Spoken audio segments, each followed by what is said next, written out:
امریکی صدر نے 20 نکاتی غزہ امن منصوبہ پیش کر دیا۔ غزہ کی عارضی حکمرانی بورڈ آف پیس نامی نیا ادارہ سنبھالے گا۔ ٹرمپ سربراہ ٹونی بلیئر رکن ہوں گے۔ حماس کا غزہ میں کوئی کردار نہیں ہوگا۔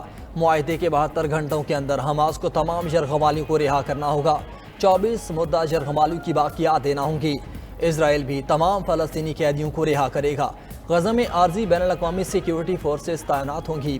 صہیونی فوج مرحلہ وار غزہ کے مقبوضہ علاقے چھوڑنے اور دوبارہ قبضہ نہ کرنے کی یقین دہانی کرائے گی۔ ہتھیار ڈالنے والے جنگجوؤں کو عام معافی دی جائے گی۔ فلسطینیوں کو غزہ چھوڑنے پر مجبور نہیں کیا جائے گا۔ جو لوگ غزہ سے جانا چاہیں انہیں محفوظ راستہ دیا جائے گا۔ فلسطینیوں کے لیے عالمی امداد کی بلا تعطل رسائی ہوگی۔ امداد اقوام متحدہ اور بین الاقوامی اداروں کے ذریعے مساوی تقسیم ہوگی۔ ٹرمپ اقتصادی ترقیاتی منصوبے کے تحت غزہ کی تعمیر نو ہوگی۔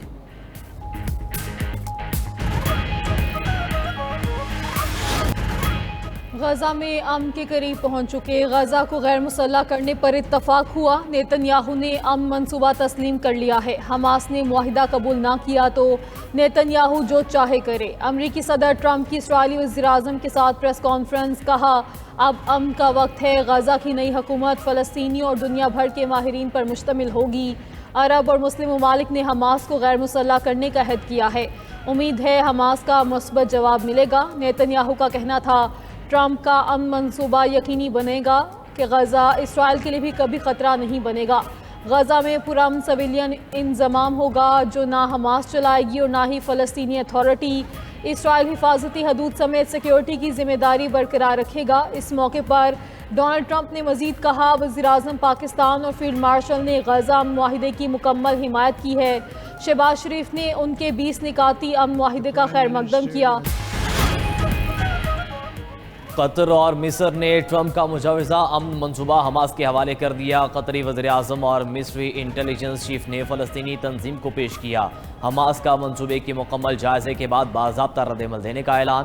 ابتدائی بیانیے میں حماس اور فلسطینی اسلامک جہاد نے غزہ پر بیرونی کنٹرول کی تجاویز مسترد کر دیں۔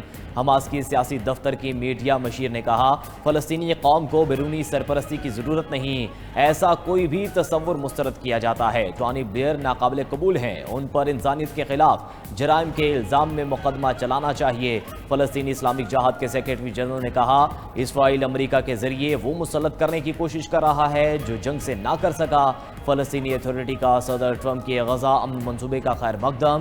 جنگ کے خاتمے کے 1 سال کے اندر فلسطین میں صدارتی اور پارلیمانی انتخابات کرانے کا اعلان۔ ادھر برطانیہ، فرانس، اٹلی اور جرمنی کا ٹرمپ امن منصوبے کا خیر مقدم۔ وزیراعظم شہباز شریف کا صدر ٹرمپ کے 20 نکاتی منصوبے کا خیر مقدم۔ ایکس پر پیغام میں لکھا فلسطین اور اسرائیل کے درمیان پائیدار امن خطے میں سیاسی استحکام اور معاشی ترقی کے لیے ناگزیر ہے۔ نئے منصوبے کا مقصد غزہ میں جنگ کے خاتمے کو یقینی بنانا ہے۔ صدر ٹرمپ کی قیادت اور جنگ کے خاتمے میں خصوصی ایلچی اسٹیو وٹکوف کے اہم کردار کو سراہتا ہوں۔ یقین ہے خطے میں دیر پا امن کے لیے 2 ریاستی حل پر عمل درآمد انتہائی ضروری ہے۔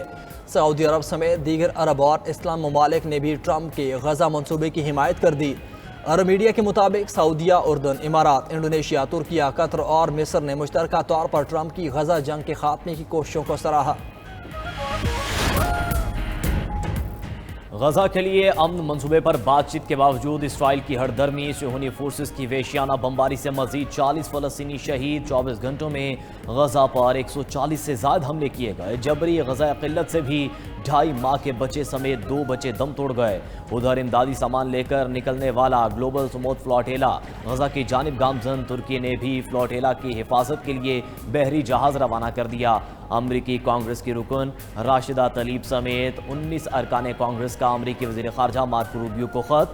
گلوبل سموتھ فلوٹیلا کو مکمل تحفظ فراہم کرنے کا مطالبہ۔ لکھا کہ فلسطینی عوام بھوک سے مر رہے ہیں، ایسے میں یہ انسانی ہمدردی کا مشن ہر حال میں مکمل ہونا چاہیے۔ اسرائیلی وزیراعظم نے دوحہ حملے پر قطری ہم منصب سے معافی مانگ لی۔ اسرائیل اخبار اور عرب میڈیا کے مطابق اسرائیلی وزیراعظم نے ٹرمپ سے ملاقات کے دوران فون کر کے قطری وزیراعظم سے معذرت کی۔ نیتن یاہو نے قطر کی خود مختاری کی خلاف ورزی اور حملے میں قطری سیکیورٹی اہلکار کے مارے جانے پر افسوس کا اظہار کیا۔ مستقبل میں دوبارہ ایسا حملہ نہ کرنے کی یقین دہانی کرائی۔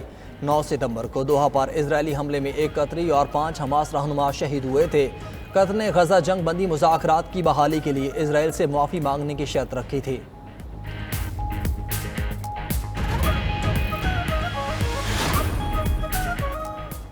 ایشیائی ترقیاتی بینک نے قدرتی آفات اور حالیہ سیلاب کو پاکستان کی ترقی کے لیے خطرہ قرار دے دیا۔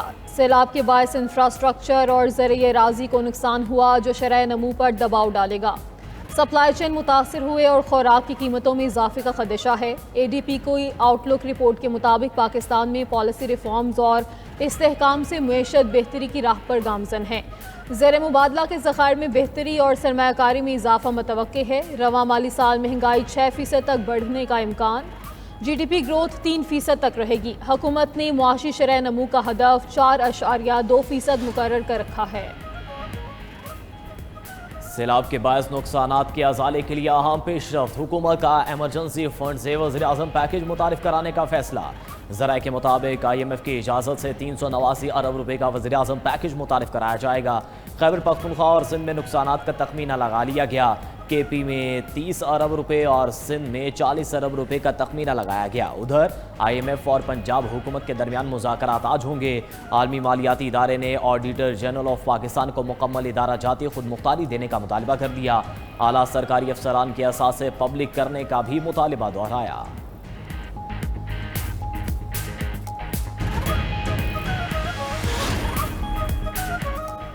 پاکستان سٹاک مارکیٹ میں تیزی کا رجحان، ہر روز نئی تاریخ رقم ہونے لگی۔ 100 انڈیکس نے 1,65,000 کی نفسیاتی حد بھی عبور کر لی۔ کاروبار کے دوران انڈیکس میں 1465 پوائنٹس کا اضافہ، انڈیکس 1,65,314 کی سطح پر پہنچا۔ انکم ٹیکس گوشوارے جمع کروانے کا آج آخری دن۔ ایف بی آر کا انکم ٹیکس گوشوارے جمع کروانے کی تاریخ میں توسیع سے انکار۔ ایف بی آر نے واضح کیا کہ تاریخ میں کسی قسم کی توسیع نہیں کی جائے گی۔ ایف بی آر نے سیلاب سے توسیع کو جوڑنے کی کوششوں کو مسترد کرتے ہوئے کہا کہ زیادہ تر ٹیکس دہندگان سیلاب سے متاثر نہیں ہوئے۔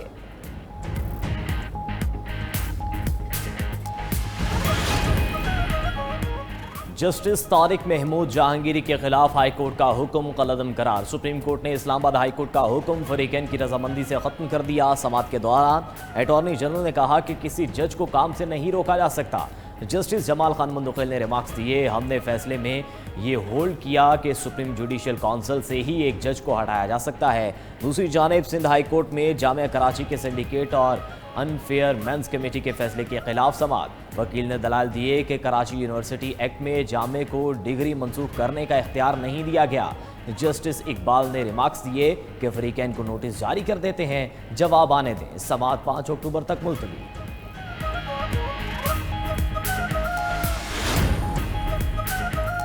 جنوبی افریقہ کے خلاف ٹیسٹ سیریز کے لیے 18 رکنی قومی اسکواڈ کا اعلان۔ 3 نئے کھلاڑی آصف افریدی، فیصل اکرم اور روہیل نذیر اسکواڈ میں شامل۔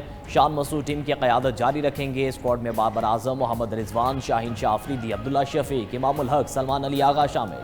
سعود شکیل، عامر جمال، حسن علی، خرم شہزاد، نعمان علی، ساجد خان، کامران غلام اور ابرار احمد بھی حصہ ہیں۔ ایشیا کپ کھیلنے والے کھلاڑی 4 اکتوبر کو اسکواڈ کو جوائن کریں گے۔ پاک جنوبی افریقہ پہلا ٹیسٹ 12 اکتوبر سے قذافی اسٹیڈیم میں کھیلا جائے گا۔